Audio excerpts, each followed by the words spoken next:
Quand beaucoup de Chinois regardent la même chose, ils ne pensent pas que c'est rapide. Et aujourd'hui, je vais vous expliquer pourquoi.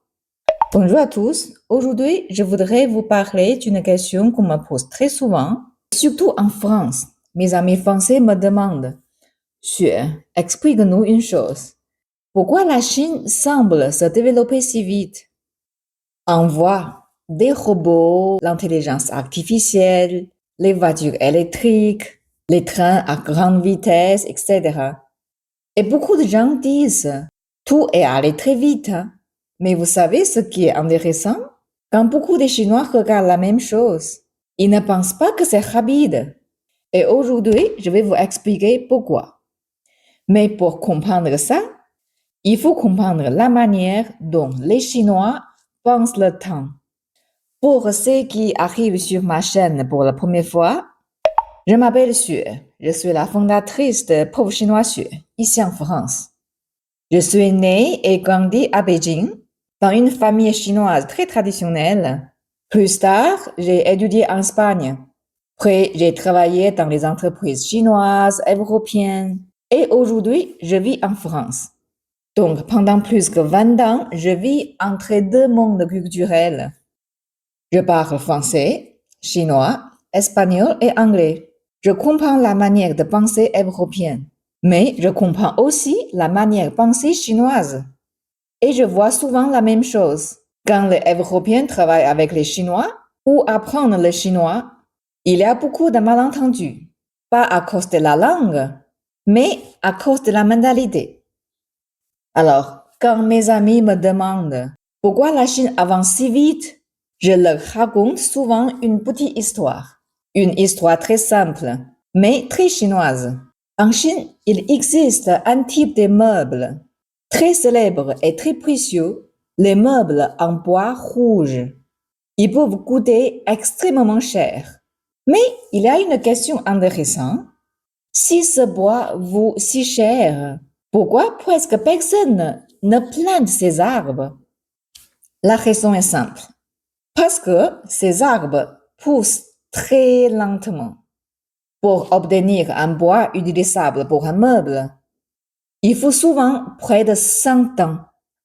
Donc, imaginez, si vous plantez un arbre aujourd'hui, vous ne verrez jamais le résultat. Votre enfant non plus. Peut-être que votre petit enfant verra la valeur de cet arbre. Donc, planter cet arbre demande une chose très particulière, penser pour les générations futures.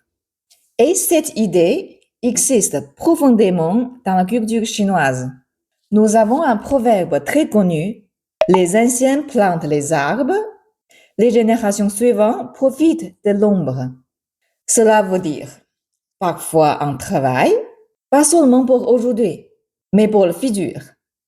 Quand je parle avec des Européens, je remarque souvent une différence.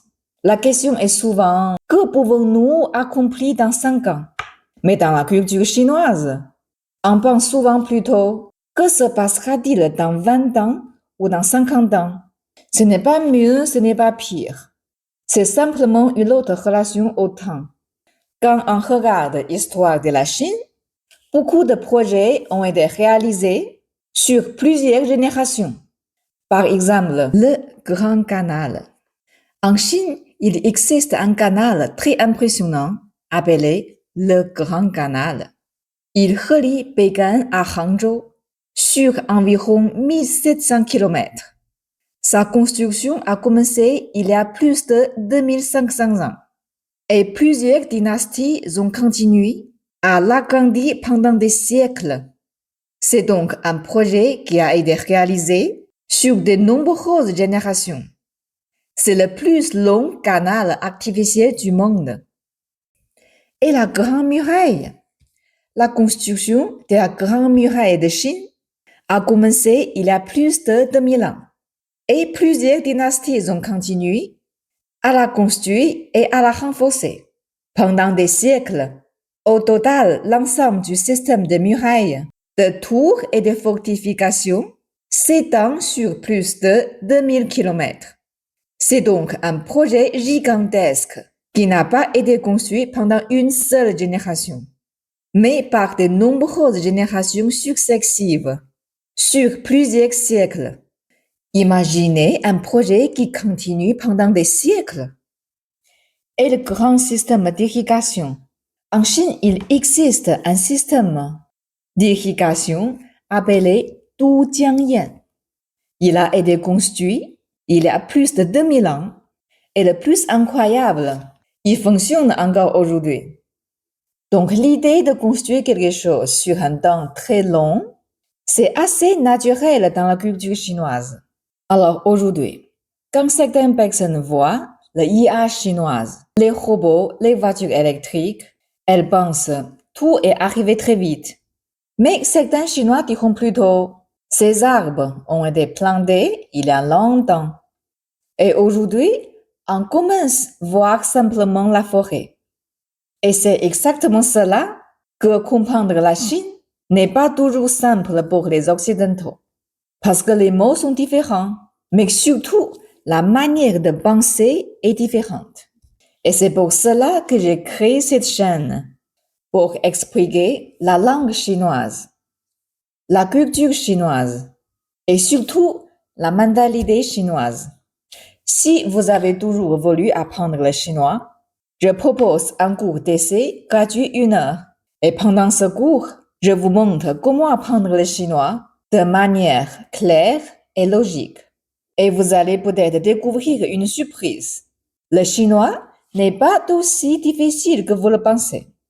En réalité, dans certains aspects, il est même plus simple que beaucoup de langues européennes. Vous pouvez réserver avec le lien dans la description. Et souvenez-vous, apprendre une langue, ce n'est pas seulement apprendre des mots, c'est aussi comprendre la manière de penser. Prof chinois 学, le chinois expliqué par une chinoise qui vous comprend. À bientôt!